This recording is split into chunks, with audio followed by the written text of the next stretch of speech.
Bonjour à tous et pour en revenir un petit peu à la suite du précédent épisode, j'ai trouvé quelqu'un au hasard pour poser la question du siècle. Que pensez-vous de la suite de ces européennes?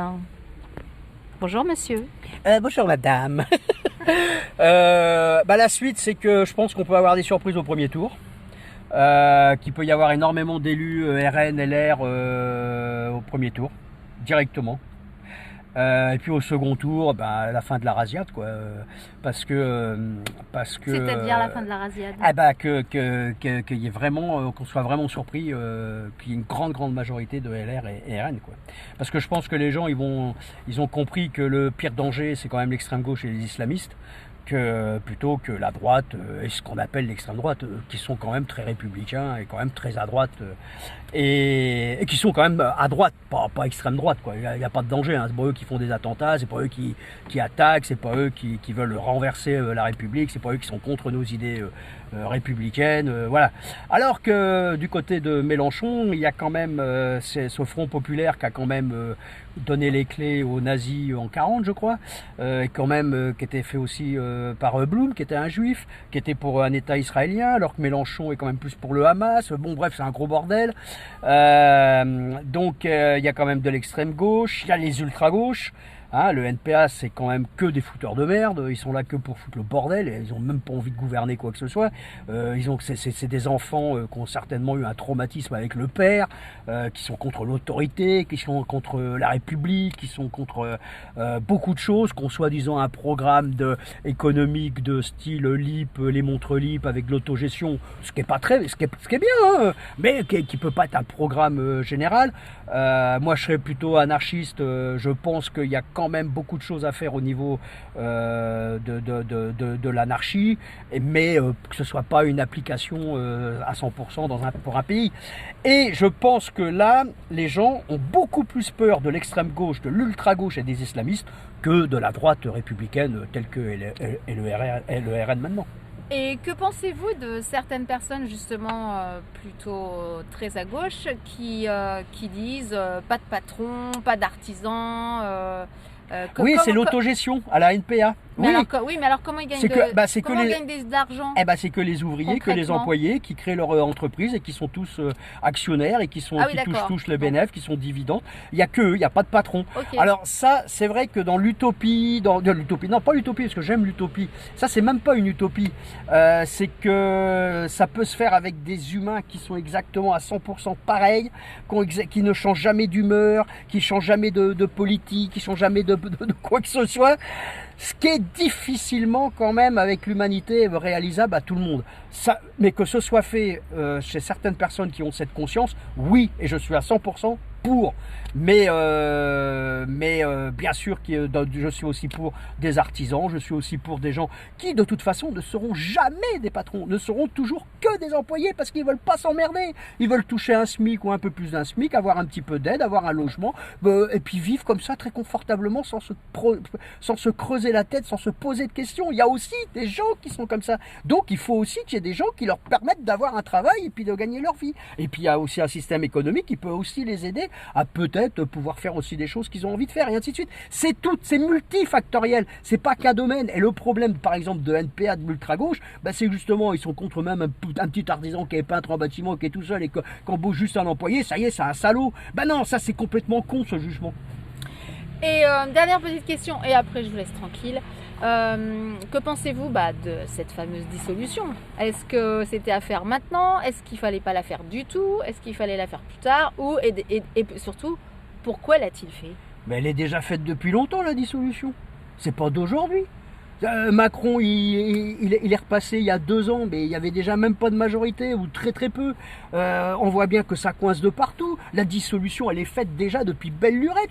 C'est pas que d'aujourd'hui. Donc de toute façon, lui, il est en train de concrétiser juste un truc qui est déjà dissolu depuis belle lurette. De toute façon, c'est un gros bordel déjà depuis belle lurette.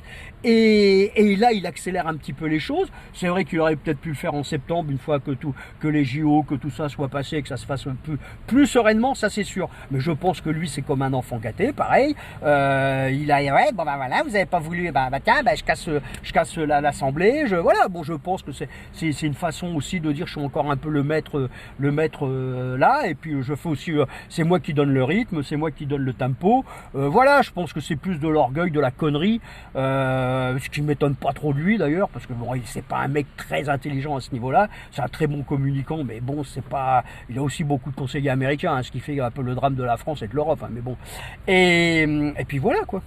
Ok, mais vous pensez pas aussi qu'il l'a fait maintenant pour se dire bon, ok, allez, c'est bon, je me refais un petit troisième mandat fictif en fin de compte? Impossible. Non, c'est pas ça, c'est une image que je donne. C'est-à-dire que là, il se dit, je remets tout à plat, et puis comme il voit que c'est extrême à droite que extrême à gauche, et ben finalement, je suis encore non, le il est plus cuit. paisible. Non, mais lui, il se dit ça dans sa tête. Oui, mais parce qu'il comprend rien. C'est pas un fin politicien. C'est un mec qui est conseillé par des types, je pense, qui ne comprennent pas complètement la mentalité française ou l'intuitisme français. Il est mort. C'est le RN qui va faire une razzia. Et Mélenchon, il va récupérer. Bon, un peu plus que des miettes, je pense, mais et puis eux, ils vont être complètement écroulés. À part, déjà là, rien que là, aux européennes, il a un département. Bon, en France, hein. Puis en France, outre-mer, je crois qu'il y en a un ou deux. Je crois qu'il y a que 5 départements qui n'ont pas voté RN sur 101 départements. Donc alors, les LR s'associent au RN, ce qui est formidable, parce que déjà, ils sont quand même très très proches. Hein. Ils sont plus proches que certains LR sont vraiment beaucoup plus proches du RN que de machin là, que de Macron.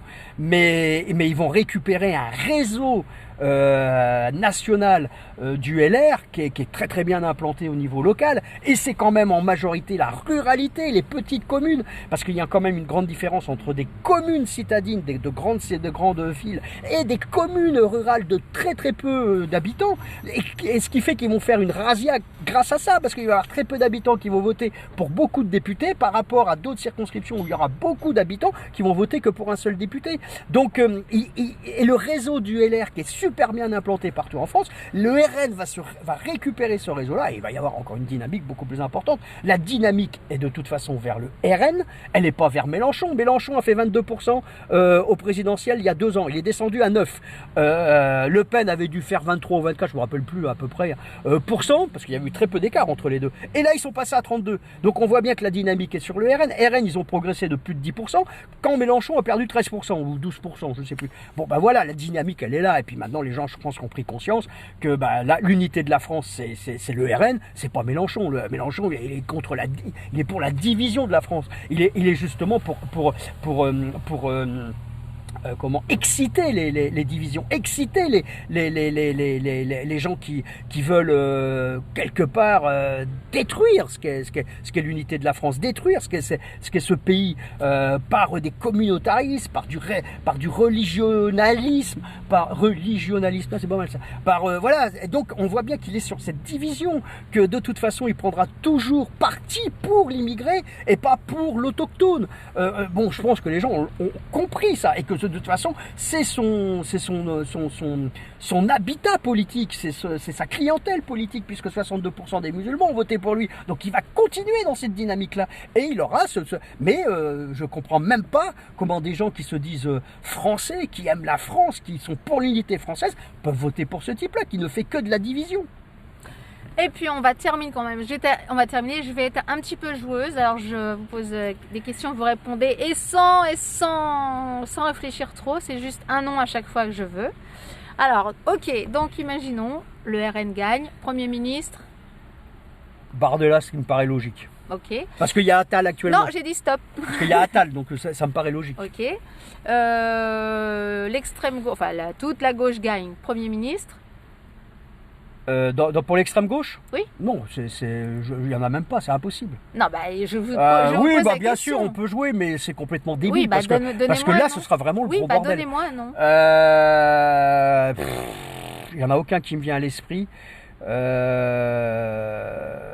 Mélenchon, c'est quand même bien placé, non? Ah non, non, non, c'est impossible. Non, je dis c'est quand même bien placé dans. Oui, oui, oui, d'accord. Imposé, je veux oui, dire. oui, oui, d'accord, d'accord, mais ça dépendra du vote des socialistes, mais je pense que beaucoup de socialistes voteront plutôt Macron que Mélenchon, ça me paraît Donc logique. en Premier ministre. C'est pour ça que je vois pas un socialiste, parce que ça ne pourrait être que Glucksmann ou d'un mec comme ça, mais je le vois pas aller avec Mélenchon. Donc ça peut être qu'un mec de LFI, et j'en vois aucun. Non, je suis incapable. Ou une ministre, Clémentine Autain. Ah non, non, non, non, non, ah non, non, non, non, non. Rousseau. Pour moi, c'est... Rousseau Premier ministre. Allez, Rousseau, alors vraiment pour s'amuser. Allez, Rousseau. Ok, et du coup, pour les LR. Ah bah non, ce sera le RN. Non, non, mais je pose la question de toutes les. Si ce sont les LR qui sont en tête, qui sera Premier ministre?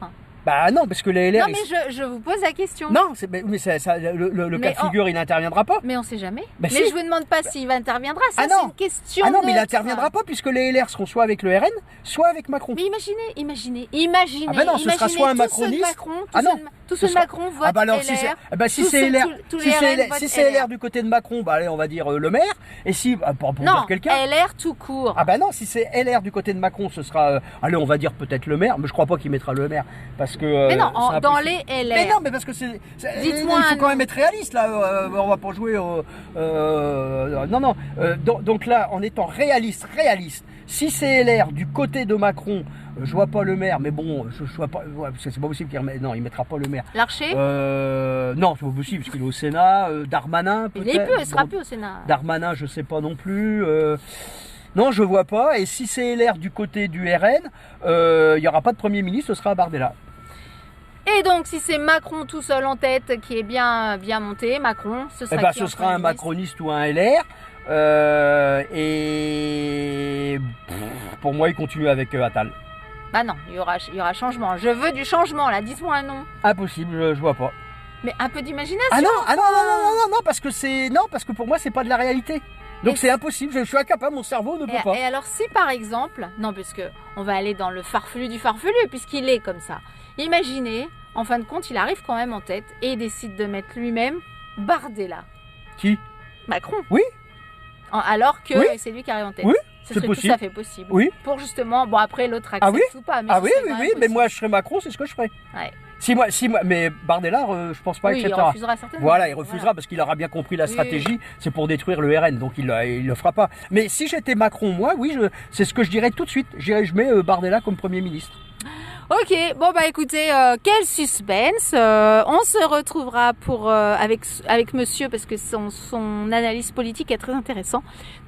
Donc on se retrouvera après le premier tour si vous le voulez bien. Et puis sinon à bientôt pour moi et puis bon week-end. Ciao.